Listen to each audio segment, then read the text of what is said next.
Quem é Deus? Por que este quem? Que é Deus? Ousam responder os que não o sabem. Os que o sabem não sabem dizer. Onde está Deus? Onde não está? Para que Deus criou o mundo? Não sei. Quem sabe se Deus sabe? Pergunte-lhe. Para que vivemos nós? Para achar resposta a esta pergunta. Pergunto a Deus, que sou eu? E a mim, que Deus é? A incógnita me basta. A resposta se encontra no encanto de indagar.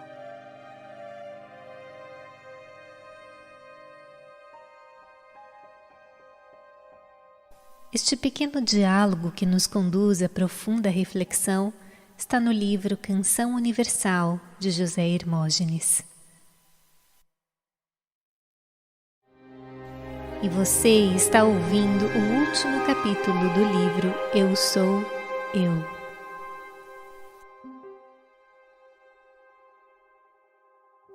Segundo os ensinamentos védicos, Deus, ou Brahman, transcende qualquer concepção do racionalismo humano, e não existem palavras ou quaisquer fórmulas verbais que possam defini-lo.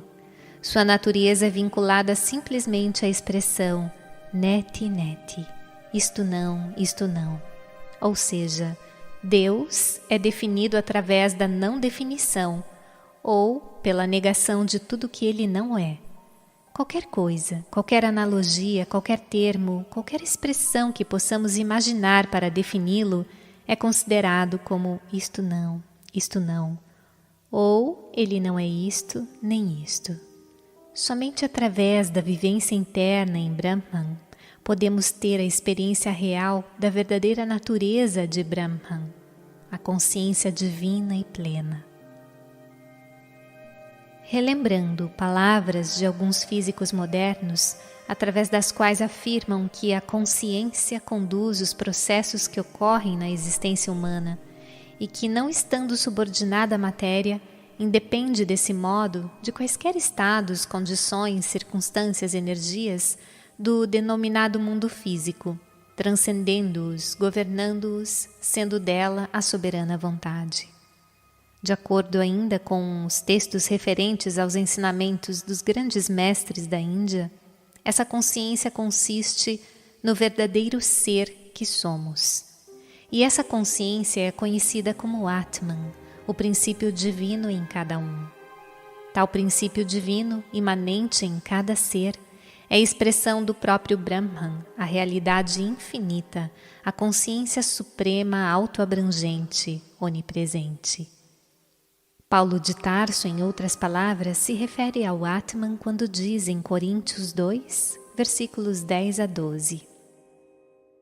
A nós, porém, Deus o revelou pelo Espírito, pois o Espírito sonda todas as coisas, até mesmo as profundezas de Deus. Quem, pois, dentre os homens, conhece o que é do homem, senão o Espírito do homem que nele está? Da mesma forma, o que está em Deus, ninguém o conhece, senão o Espírito de Deus. Quanto a nós, não recebemos o Espírito do mundo, mas o Espírito que vem de Deus, a fim de que conheçamos os dons da graça de Deus. Quando no Ocidente saudamos, por exemplo, uma pessoa, tal saudação se dá normalmente através de apertos de mão, abraços ou beijos. Ou seja, a saudação é sempre feita entre corpos físicos, e isto é plenamente natural na atualidade. Interessante é notar-se que na Índia, entre os hinduístas, a saudação se faz mesmo nos referindo às pessoas que constituem a massa popular, com as mãos unidas, próximas do peito, do coração, com um leve movimento da cabeça um pouco curvada para a frente em uma reverência ao outro a quem se cumprimenta, e com a palavra Namastê, representando uma saudação. Deus em mim saúda Deus em ti. Vemos aí a sabedoria expressada em uma simples saudação. O cumprimento não se dá entre corpos, mas entre consciências, quando se reconhece que a realidade do ser é o Atman que se expressa em cada um. O Atman em um, saudando o Atman no outro. Deus em um, saudando Deus no outro. A alma em mim e a alma no outro são uma só. Assim entendemos que estamos vivendo no plano físico, no plano objetivo, com o fim único de despertarmos a consciência de que, em verdade, somos a própria divindade encarnada na forma humana. E esta divindade, a consciência suprema, tendo várias denominações de acordo com as diversas tradições filosóficas e religiosas, aparece, por exemplo, no Antigo Testamento, em Êxodo 3,14, dando o seu nome perante Moisés, que teria perguntado a Deus qual o seu nome, e o que ele, Moisés, deveria responder ao povo hebreu quando lhe perguntassem sobre o nome de Deus. Segundo as muitas traduções do Antigo Testamento, Deus teria respondido a Moisés: Eu sou o que sou. O Eu sou me enviou até vós. E logo após, Deus teria ainda dito: É o meu nome para sempre, e é assim que me invocarão de geração em geração. Alguns teólogos e professores do idioma hebraico questionam a tradução que deu origem à expressão Eu sou, no texto em que Deus teria falado a Moisés: Eu sou aquele que sou, e na frase Diga-lhes, Eu sou me enviou até vós, afirmando eles que o verbo ser não é conjugado em hebraico, no tempo presente, e que nos textos em questão o verbo está sendo usado no tempo futuro, e sua tradução correta deveria ser, segundo eles, Eu serei. De acordo ainda com tais professores, não havendo o tempo presente, se quisermos em hebraico dizer, por exemplo, Eu sou um professor, simplesmente usaríamos em hebraico as palavras cujas traduções seriam eu, professor, sem necessidade do verbo, considerando que não há um modo presente para o verbo ser.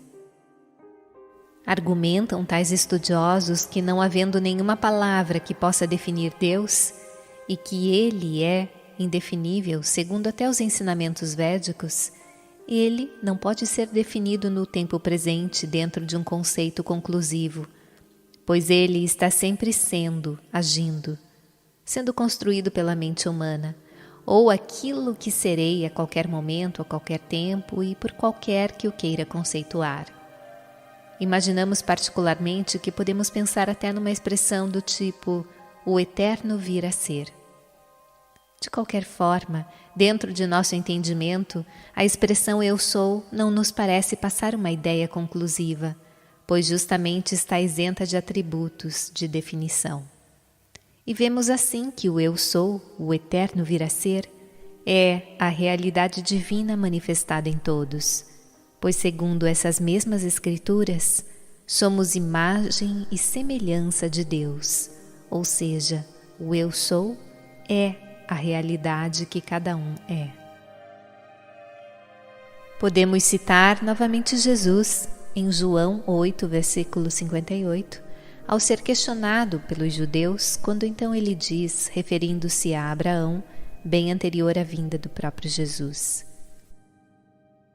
Em verdade, eu vos digo que antes que Abraão existisse, eu sou.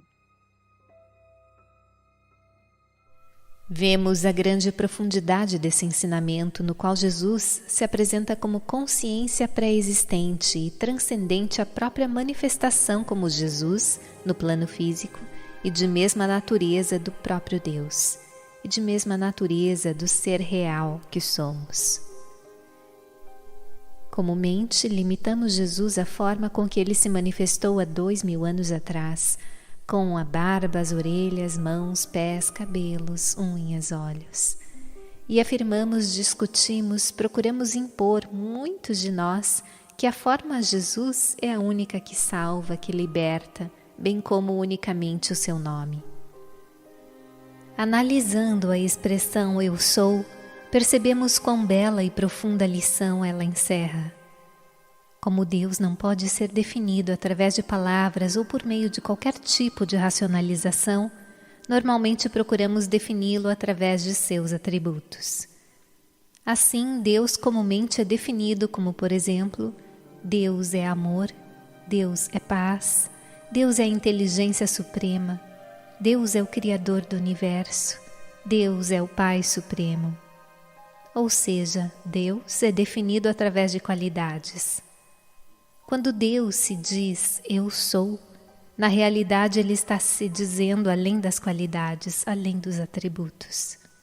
Eu sou significa Deus sem atributos, além das denominações, aquele que transcende quaisquer definições, dons, virtudes ou qualidades, aquele que se basta a si próprio. E esse eu, o eu real, sem menosprezar a importância do eu diminuto, não se refere simplesmente à personalidade, ao ego, à individualidade, mas à essência divina, à realidade do ser. E Deus também é definido com a expressão Ele é, ou seja, na terceira pessoa também sem atributos. Ainda nos Evangelhos, encontramos uma belíssima passagem de grande significado em João 3, versículos 30 a 31. Antes, porém, no versículo 28, João Batista, diante da dúvida de seus seguidores sobre se ele seria o Messias aguardado, ele próprio responde: Vós mesmos me sois testemunhas de que eu disse: eu não sou o Messias, mas sou enviado adiante dele. E a seguir, nos versículos 30 e 31, ele responde numa frase de grande profundidade: É necessário que ele cresça e que eu diminua, pois aquele que vem do alto está acima de todos. Aquele que vem da terra pertence à terra e fala como quem é da terra. Aquele que vem do céu é sobre todos. Nessa passagem, percebemos nitidamente, a nosso ver, a diferença que João Batista faz entre o ser real, o eu sou, encarnado na forma Jesus, e o eu diminuto, o ego, pessoa. É necessário que ele, o ser, a essência, o Cristo, cresça e que o eu diminuto, a pessoa, diminua, como grão de mostarda, anulando-se cada vez mais, tendendo a zero, para que justamente o real ser possa se expressar. Entendemos que João Batista diferencia entre o Cristo e o eu diminuto, quando ele se refere ao que vem do céu e ao que vem da terra. Ou seja, aquele que vem do céu corresponde ao self, à consciência, enquanto aquele que vem da terra, nascido da terra, corresponde ao eu, a personalidade, veículo da essência. Reforçando este nosso entendimento, podemos nos reportar também a João 8, versículo 23. E dizia-lhes: vós sois de baixo, eu sou de cima. Vós sois deste mundo, eu não sou deste mundo. Ressaltando ainda que em outra passagem já citada, Jesus nos afirma que o céu, ou o reino dos céus, ou o reino de Deus, está ou é no interior de cada um. O reino de Deus não vem com a aparência exterior, nem se pode dizer ei-lo aqui ou ei-lo ali, porque o reino de Deus está dentro de vós.